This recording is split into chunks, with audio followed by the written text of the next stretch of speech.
你哋知唔知原來自己一直洗錯頭，一直咁樣洗頭係會脫髮嘅？我相信絕大多數人洗頭都直接倒啲洗頭水一嘢搭落個頭皮上面。同你講，咁樣唔係洗頭，咁樣係慢性傷害緊自己嘅頭皮。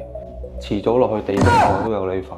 根據科學研究顯示，大部分洗頭水都係屬於鹼性 pH 值大概7至9左右。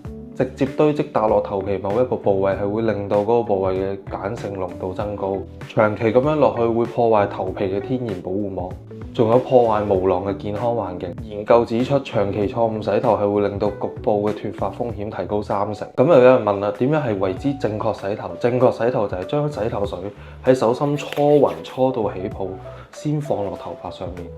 女仔嘅話就最好搽咗落頭髮上面，之後慢慢再搓向頭皮。咁樣先係正確嘅洗頭方法，咁樣就會令到洗頭水嘅鹼性濃度減低同埋分散，就會降低脫髮嘅風險。今日講住咁多先，大家可以將呢條片 send 俾你身邊有脫髮危機嘅朋友仔，或者洗錯頭嘅朋友仔。